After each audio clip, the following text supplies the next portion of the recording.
ایک بہت بڑے فلسفی اور محدث اور فقیہ، نام نہیں لوں گا کیونکہ ایراد کرنے جا رہا ہوں، ایک بہت بڑے فلسفی، محقق، محدث، رجالی نے ایک تعبیر کی ہے کہ یہ جو حدیث ہے نا ستفترق امتی، اس میں امتی میں جو یائے نسبت ہے تو اس کے معنی یہ ہے کہ یہ خود شیعہ جو ہیں یہ 72 فرقوں میں بٹ جائیں گے. نام نہیں لے رہا ہوں میں. اچھا شیعہ 72 فرقوں میں بٹ جائیں یا سنی 73 فرقوں میں بٹ جائیں، میں ان میں سے کسی کا قائل نہیں ہوں. میں سمجھتا ہوں سارے عالم میں اگر مسلمانوں کے دلوں کو چیر کے دیکھا جائے تو بس 2 فرقے نظر آئیں گے، یا الہی اسلام پر رہنے والے مسلمان ہوں گے یا سیاسی اسلام پر رہنے والے مسلمان، یا الہی اسلام یا سیاسی اسلام. اور جو الہی اسلام ہے بس اسی کے مختلف القاب ہیں، یا آپ اسے الہی اسلام کہہ لیجئے، قرآنی اسلام کہہ لیجئے، حقیقی اسلام کہہ لیجئے، محمدی اسلام کہہ لیجئے، علوی اسلام کہہ لیجئے، حسینی اسلام کہہ لیجئے، سب کے ایک معنی ہے. اور باقی جو سیاسی اسلام ہے تو سیاست تو ہر روز رنگ بدلتی رہتی ہے، اس کے لیے نہ جانے کتنے نام آپ تراش سکتے ہیں. اب بات یہاں تک آ گئی ہے تو ایک بات اور عرض کرتا ہوا آگے بڑھوں. پہلے عرض کر چکا ہوں، مجھے اچھی طرح یاد ہے، عرض کر چکا ہوں، لیکن یاد دہانی کرا رہا ہوں. نئے سیاق و سباق میں، نئے عالمی منظر نامے میں یہ بات اور دلوں میں دماغوں میں راسخ ہو جائے گی. فرق کیا ہے سیاسی اسلام اور الہی اسلام میں؟ ایک جملے میں فرق واضح ہو جاتا ہے. الہی اسلام یہ ہے جن لوگوں کے پاس الہی اسلام ہے، حقیقی اسلام ہے، محمدی اسلام ہے، وہ اسلام کو بچانے کے لیے خود کو قربان کر دیتے ہیں، جیسے آپ کے سامنے تاریخ ہے. اور سیاسی اسلام کی پہچان کیا ہے؟ اپنے اقتدار کو بچانے کے لیے اسلام کو قربان کر دیتے ہیں. کوئی شک ہے اس میں؟ اپنی کرسی کو بچانے کے لیے، اپنے اقتدار کو بچانے کے لیے، اپنے مفادات کو بچانے کے لیے، اپنے منافع کو بچانے کے لیے اسلام کو قربان کر دیتے ہیں. لیکن الہی اسلام کی حفاظت کے لیے خود کو قربان کر دیتے. یہی محمد اور آل محمد علیہم الصلاۃ والسلام کی تعلیم ہے اور یہی ان کی زندہ روایت. اب یہ جو آیت میں نے آپ حضرات کے سامنے تلاوت کی، اس کا بھی ذرا سا ربط قائم کر دوں. دیکھیے حفظ مراتب کا خیال رکھیے گا. من المؤمنین رجال صدقوا ما عاهدوا الله علیہ فمنهم من قضى نحبه ومنهم من ينتظر وما بدلوا تبدیلا. حفظ مراتب کا لحاظ رکھا گیا ہے. بعض علماء نے یہ آیت بھی لکھی رہبر شہید کی مناسبت سے، یا ایتھا النفس المطمئنہ، یا ایتھا النفس المطمئنہ ارجعی الی ربک راضیۃ مرضیہ فادخلی فی عبادی وادخلی جنتی. یہ آیتیں جو سورہ مبارکہ فجر کی آخر کی چند آیتیں ہیں یہ بھی تلاوت کی گئیں، لیکن خود اس جگہ سے اور اس دفتر سے، اس مکتب سے، اس مدرسے سے جو آیت پڑھی گئی وہ یہ آیت تھی سورہ احزاب کی. فرق کیا ہے؟ اس لیے کہ یا ایتھا النفس المطمئنہ میں مقام تعویل میں مصداق اول ذات معصوم ہے. اس کے مصداق حسین ابن علی ہیں، اس کے مصداق امیر المؤمنین علی ابن ابی طالب ہیں، اس کے مصداق اول خود ذات گرامی محمد مصطفیٰ صلی اللہ علیہ وسلم. مقام تعویل میں مقام، دیکھیے قرآن مجید کی آیتوں کا مطالعہ کرنا، مقاصد قرآن تک پہنچنا اور مقاصد آیات تک پہنچنا، یہ بہت بڑا موضوع ہے، چھوٹا موضوع نہیں ہے. تو سورہ مبارکہ فجر کے لیے امام صادق علیہ الصلوۃ والسلام نے فرمایا ہے کہ یہ سورہ حسین ابن علی ہے. یاد رہے گی بات؟ سورہ فجر سورہ حسین ابن علی ہے. کس نے کہا؟ امام صادق نے. یعنی مقصد سورہ واضح ہو گیا. اور یا ایتھا النفس المطمئنہ، یہ النفس المطمئنہ اس کا مقام تعویل میں، یاد رکھیے گا، مقام تعویل میں مصداق اول معصوم کی ذات ہے. ہاں، مقام تعویل ہی میں مصداق دوم، مصداق سوم، مصداق چہارم، یعنی وہ جو سلسلہ طولیہ ہے وہ اپنی جگہ، لیکن مصداق اول معصوم ہے. لیکن یہ آیت جو میں نے آج آپ کے سامنے تلاوت کی، یہ آیت نازل ہی ہوئی ہے غیر معصوم اولو العزم افراد کے حق میں. علماء کی موجودگی میں عرض کر رہا ہوں. کیا آیت ہے؟ من المؤمنین رجال، مؤمنین میں سے کچھ ایسے مرد ہوتے ہیں. دیکھیے آیات کا آہنگ تو دیکھیے، جہاں کہا گیا یا ایتھا النفس المطمئنہ، اس کے معنی ہے کہ کوئی ایک خاص ذات ہے، کوئی ایک نفس نفیس ہے، اس سے خطاب ہو رہا ہے. اور جب کہا گیا من المؤمنین رجال، اس کے معنی ہے کہ مومنین میں سے ایک گروہ ہے، ایک سلسلہ ہے، اور ان میں ایک امتیاز ہے. من المؤمنین رجال، مؤمنین میں سے کچھ ایسے اولو العزم ہوتے ہیں. اب ہاتھ جوڑ کے یہ بات ضرور عرض کروں گا، دیکھیے بعض ان مطالب کو بھی کھرچ کے دل دماغ سے نکالنے کی ضرورت ہے جو سیاسی اسلام نے ایک خالص سیاسی نیریٹو کو ایک عقیدہ بنا دیا. واضح ہے، قرآن کی آیت ہے نا، کوئی ضعیف حدیث تو نہیں پڑھ رہا ہوں آپ کے سامنے، کسی خطیب کا جملہ تو نہیں دہرا رہا ہوں، کسی خطیب عرب کا، کسی شاعر عرب کا مصرع تو نہیں دہرا رہا ہوں.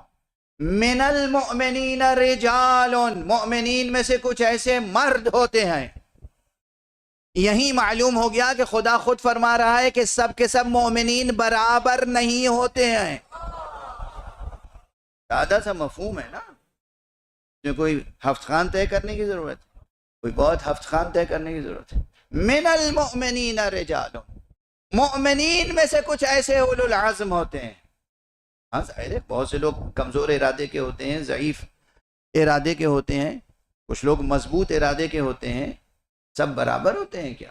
یہ کہنا کہ سب برابر سب برابر سب برابر، یہ پولیٹیکل نیریٹو ہے، یہ مذہبی عقیدہ نہیں ہے، یہ قرآنی حقیقت نہیں ہے، یہ آسمانی حقیقت نہیں ہے، یہ وجودی حقیقت نہیں ہے. تو یہ جو سلوگن ہے نا، سب برابر سب برابر سب برابر، ایک سیاسی نظریہ ہے، پولیٹیکل نیریٹو. اس کا دین سے کوئی تعلق نہ قرآن سے تعلق. یہ قرآن کی آیت ہی تو پڑھ رہا ہوں آپ کے سامنے. من المؤمنین رجال، مؤمنین میں سے کچھ ایسے مرد ہوتے ہیں. اس کی نظیر کلام مصطفیٰ میں تلاش کیجئے، سرکار رسالت میں آپ کے کلام میں تلاش کیجئے. آسان ہے. آپ کے لیے کیا ہے؟ قابل اس کے کہ میں کچھ کہوں آپ کے ذہنوں میں بات آ گئی ہوگی. کتنے لوگ تھے جو خیبر فتح کرنے کے لیے جنگ خیبر میں پیغمبر کے ساتھ آئے تھے؟ کیا سب برابر تھے؟ جاتے رہے اور آتے رہے، جاتے رہے اور آتے رہے، جاتے رہے اور آتے رہے. یہ ان پہ الزام دھرتے رہے، وہ ان پہ الزام دھرتے رہے، اور آخر میں خود پیغمبر نے اٹھ کے کہا، کیا کہا؟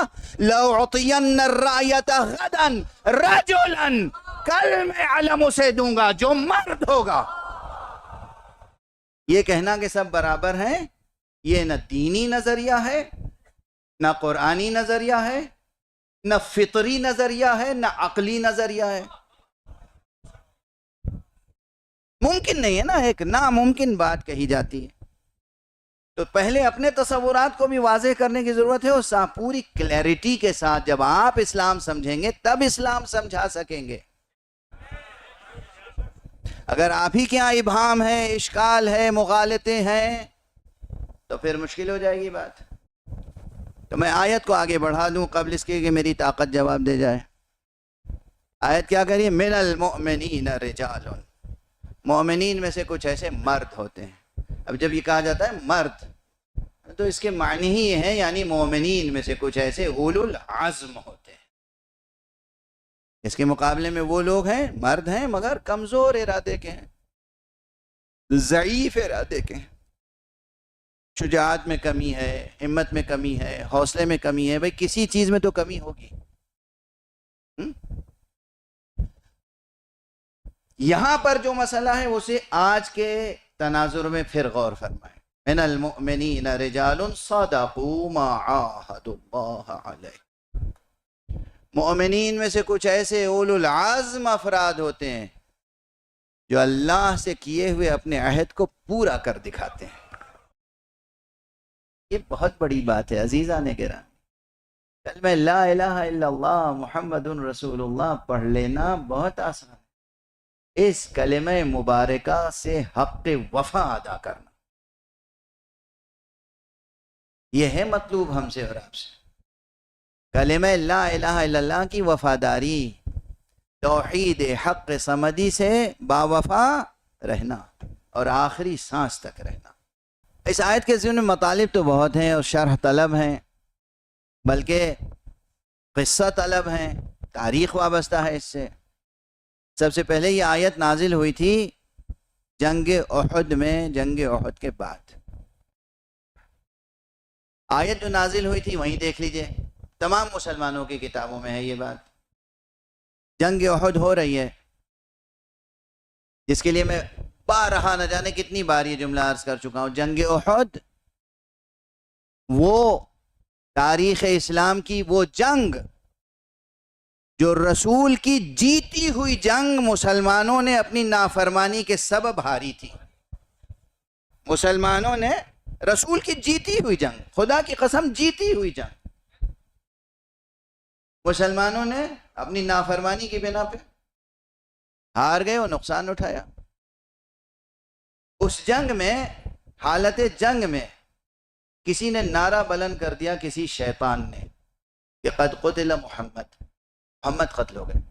مسند احمد ابن حنبل کی روایتیں جا کے دیکھیے گا کہ کس نے یہ نعرہ بلند کیا تھا اور کس نے گواہی دی کہ کس نے بلند کیا تھا.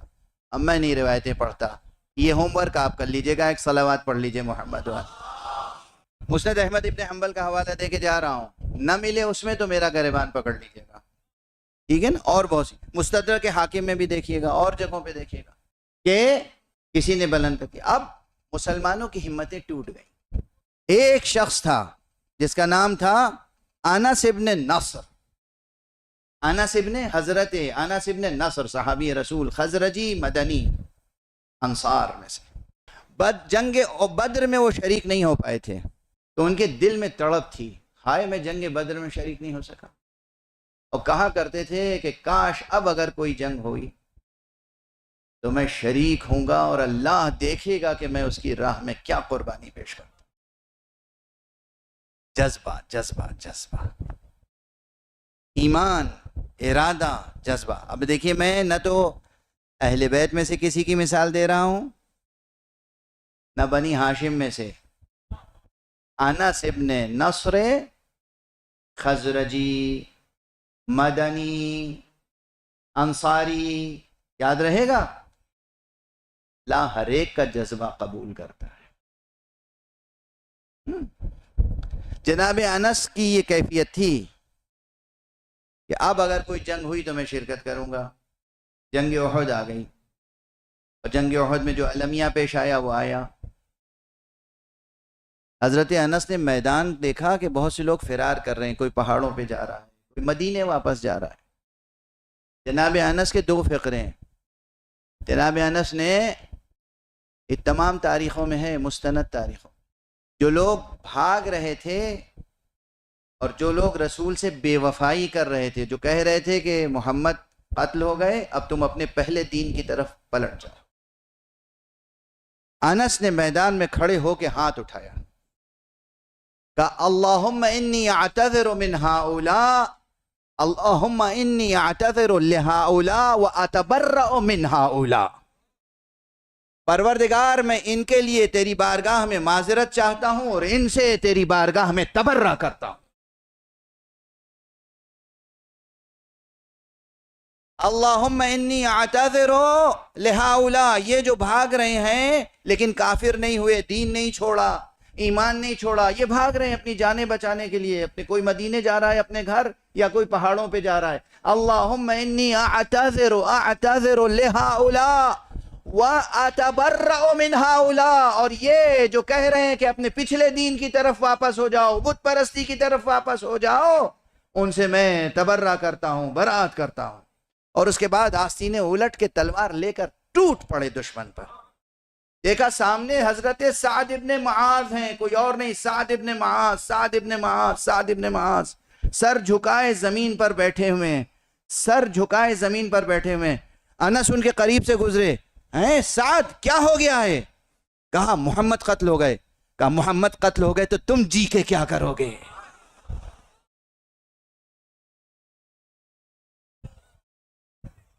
جس امر پر محمد قتل ہو گئے اسی پر تم بھی جان دو، یہ کہہ کر آگے بڑھے۔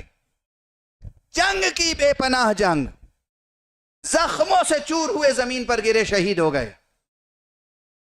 اور اس کے بعد جب پیغمبر تک خبر پہنچی تو پیغمبر نے ایک مرتبہ آسمان کی طرف دیکھا، وہاں سے جبرائیل آئی آیت لے کر، من المؤمنین رجال صدقوا ما عاہدوا اللہ علیہ فمنہم من قضى نحبہ ومنہم من ينتظر۔ مومنین میں سے کچھ ایسے جواں مرد ہوتے ہیں، اولو العزم ہوتے ہیں، جو عہد کرتے ہیں پروردگار سے، جو نظر کرتے ہیں پروردگار سے، اسے پورا کر کے دکھاتے ہیں۔ کچھ ہیں جو گزر گئے، کچھ ہیں جو انتظار کر رہے ہیں۔ اچھا یہاں پر ٹھہر کر ایک بات اور عرض کروں، ہم سب انتظار کر رہے ہیں انشاءاللہ، رہبر گیا ہم سب انتظار کر رہے ہیں، شرط یہ ہے کہ وما بدلوا تبدیلا، کوئی تبدیلی نہ آئے پیغام میں، کوئی تغیر نہ آئے ہدف میں، منزل بدلنے نہ پائے، مقصد بدلنے نہ پائے۔ واضح ہے؟ یہ جو آیت کریمہ ہے نا، من المؤمنین رجال، یاد رکھیے گا، دو انس کا بس تذکرہ کرنا چاہتا ہوں، ایک انس کا تذکرہ کر دیا، ایک انس کا تذکرہ آپ کر دیتا ہوں۔ ایک انس ابن نصر خزرجی انصاری مدنی، جنگ احد میں شہید ہوئے۔ دوسرے انس ابن حارث کاہل اسدی، جو کربلا میں شہید ہوئے۔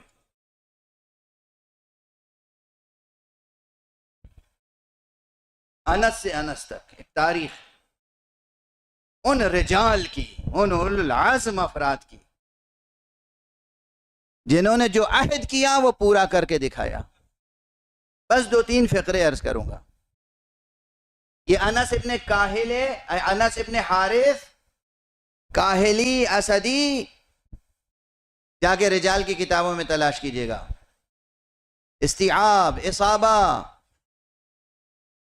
جتنی رجال کی کتابیں ہیں، امام بخاری کی تاریخ کبیر، امام بخاری کی تاریخ کبیر، سب میں جا کے دیکھیے گا ان کے حالات کو، اور ان کے حالات میں یہ ملے گا کہ یہ رسول اللہ کے صحابی تھے۔ رسول اللہ کی زبان مبارک سے انس ابن حارث اسدی نے خود یہ جملہ سنا تھا کہ دیکھو یہ حسین ہے، اسے پہچان لو۔ سرزمین کربلا پر میرا بیٹا حسین مظلومانہ شہید کیا جائے گا۔ فرمایا تم میں سے جو ہو اس وقت موجود، وہ میرے بیٹے کی نصرت کرے۔ یہ حدیث ثابت ہے، یہ حدیث ثابت ہے، تمام کتابوں میں جا کے دیکھیں۔ توجہ فرمائیے، آج جو لوگ یزید کی وکالت کرتے ہیں، آج جو لوگ نعوذ باللہ خاکم بدہن آقا حسین کے قیام کا تخطئہ کرتے ہیں، امام حسین نے غلط قدم اٹھایا تھا، امام حسین کو ریاست کے خلاف قیام نہیں کرنا چاہیے تھا، امام حسین نعوذ باللہ صد نعوذ باللہ باغی تھے، وہ چارہ ہی نہیں تھا قتل کرنے کے سوا۔ بہت زیادہ نرم گوشہ دکھاتے ہیں تو فرماتے ہیں کہ ہاں حسین آ رہے تھے کربلا تو ان کو گرفتار کر لینا چاہیے تھا، خانہ قید کر لینا چاہیے تھا۔ کیا دانشوری ہے یہ؟ دانشوری نہیں ہے، یہ سینہ دانش کا ناسور ہے۔ جوانوں پہچانو، پہچانو کون کیا ہے، پہچانو۔ یہ رسول کی حدیث ہے جو انس نقل کرتے ہیں، تمام کبار محدثین نے نقل کی کہ یہ میرا حسین سرزمین کربلا پہ قتل کیا جائے گا، تم میں سے جو اس وقت موجود ہو وہ اس کی نصرت کرے۔ نعوذ باللہ، اگر حسین کا اقدام غلط ہوتا تو رسول نصرت کرنے کے لیے کہتے، رسول نصرت کرنے کے لیے کہتے۔ انس نے یہ حدیث یاد رکھی اور کربلا پہنچ گئے۔ کربلا جب پہنچے تو معلوم ہے کربلا کے اس شہید کی شان کیا تھی؟ عمر بہت ہو چکی تھی، کمر یوں جھک گئی تھی، یہ بھویں، یہ پپوٹے لٹک کے آنکھوں پر آ گئے تھے، عام طور پہ دیکھ نہیں سکتے تھے۔ ساتھ میں شمشیر تھی، نیزہ تھا، رومال تھا۔ آئے اصحاب حسین کے پاس، مجھے پہچانتے ہو؟ میں رسول کا صحابی انس ہوں۔ یقیناً سب احترام کے لیے کھڑے ہو گئے ہوگے۔ دیکھو یہ نیزہ ہے نا، یہ نیزہ میری کمر اور پشت سے لے کے باندھ دو تاکہ میں سیدھا کھڑا ہو سکوں۔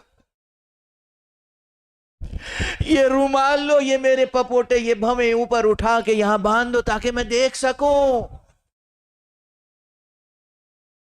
اس کے بعد شمشیر ہاتھ میں لی اور آقا امام حسین کے پاس آئے، السلام علیکہ یا ابن رسول اللہ،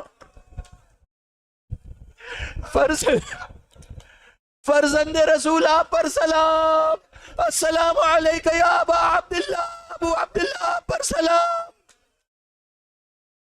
ابو عبداللہ آپ مجھے پہچانے، میں آپ کے نانا کا صحابی انس ہوں۔ امام حسین کی آنکھوں سے آنسو برسنے لگے، انس میں کیا دیکھ رہا ہوں، یہ کس شان سے تم مرنے کے لیے جا رہے ہو؟ کہ آپ کچھ کہیے نہیں، بس اجازت دے دیجیے۔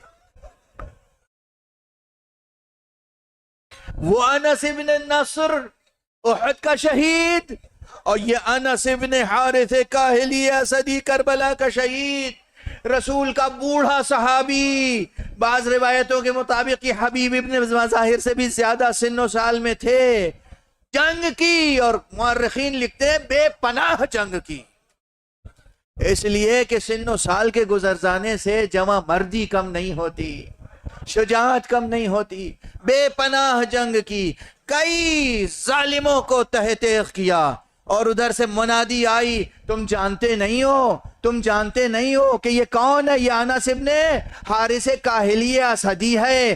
ارے جس کے دل میں عشق محمد و آل محمد ہو اس کی شجاعت بے کراں ہوتی ہے، یہ ایسے دنیا سے نہیں جائے گا۔ حلقہ کر لو، گھیر لو، چاروں طرف سے گھیرا گیا، ہر طرف سے نیزے اور شمشیریں برسائی گئیں۔ انس ابن حارث کاہلی زمین پر آتے آتے پھر کہا ایک مرتبہ، السلام علیکہ یا رسول اللہ، السلام علیکہ یا ابن رسول اللہ۔